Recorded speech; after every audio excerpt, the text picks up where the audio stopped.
Hello Lods, magandang araw po sa ating lahat. Dito tayo sa sa may tulay mga Lods, sa pagitan ng Santa Cruz at San Luis mga Lods, no? Ito, andito tayo. Medyo na block nila yung daan natin dito mga Lods dahil mayroon silang ginagawa.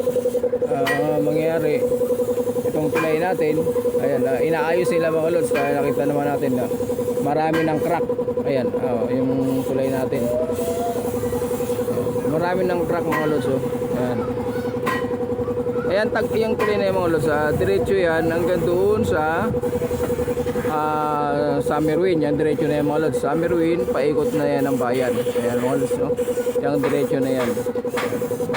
At yan, nililinis nila mga Lods dahil ang gagawin dyan, inaano nila, re-repairin nila mga Lods. So mangyari siguro, ayon sa nakausap ko, lalagyan ng espalto mga Lods. Ayan, nakita naman natin, no?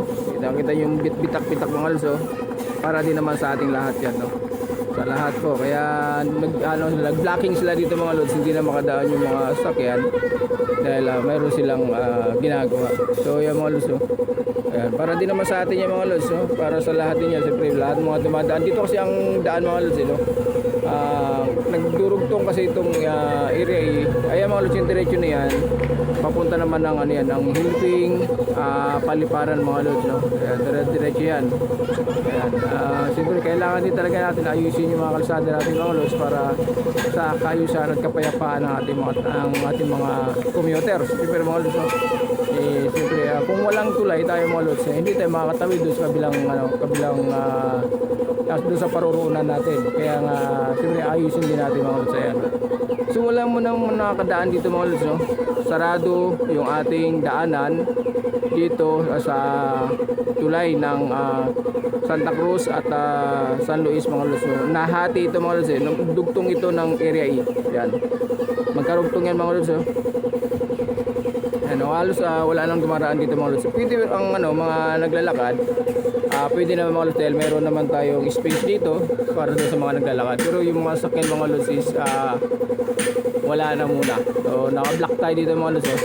Naka-block yan, so wala na. Ayan, yung mga sakyan na umiikot na sila doon mga Lods, no? Umiikot na sila doon, hindi na sila doon diretso dahil hindi na sila makadaan dito mga Lods. So ito, ayan, ayan, yung ibang ayan, yung jeep na yan, oh, mga Lods, diba? Makabalik na sila. So ang gagawin nila mga Lods, yung papuntang yung mga papuntang Kadiwa, iikot na yan sila doon sa kabila. Iikot Summerwin, paikot ng Kadiwa. Ayan mga Lods, no? Dito rin sa kabila, ganoon din mga Lods. Dito sa kabila, pagdating dito mga Lods, yung mga tatawid ng papuntang Santa Maria, Santa Cruz, so dito na sila magtitigil, maglalakad na lang sila. Tapos yung mga jeep naman, iikot na rin sila papuntang bayan. So pwede silang umikot mga Lods, ang bayan, Kadiwa, tapos doon na sa may Summerwin ang ikutan nila. So iikot na sila mga Lods, no? Ayan, ikot tayo dito mga Lods. Tingnan natin yung ang kapaske nila rito. Ayan, ayan mga Lods, oh. Ayan, ayan yung mga nakapaskil nila mga Lods, oh. So wala munang nakakaraan dito mga Lods kasi naka-block na siya. Talaga totally block na siya mga Lods, so wala makadaan. Pero yung mga walk-in mga Lods, pwede naman. Kung magbabike at maglalakad, pwede naman kasi meron naman tayong daanan mga Lods, sa tabing kalsada. Kaya sa tabing sa gilid ng tulay. Ayan, yung daanan natin. So ayan mga Lods. Ayan.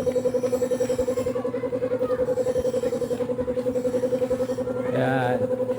Gusto niyo makita yung mga Lods, yung tulay natin at papakita natin yung tulay natin kung gaano siya kalalim.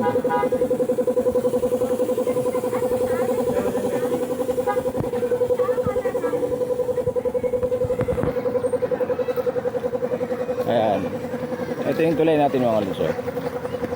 Ayan ang tulay natin, no? Ayan, ayan mga Lods. Malalim din siya.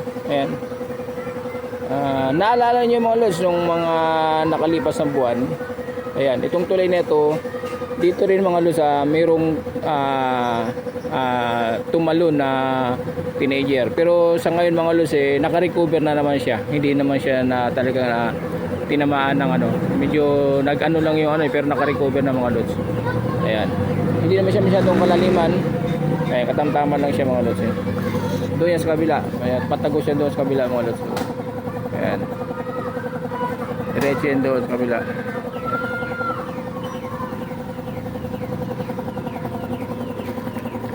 So, ayan mga lods, no? Thank you very much po. Thank you for watching. God bless po sa ating mga lods. So, enjoy lang tayo. Bye-bye mga lods.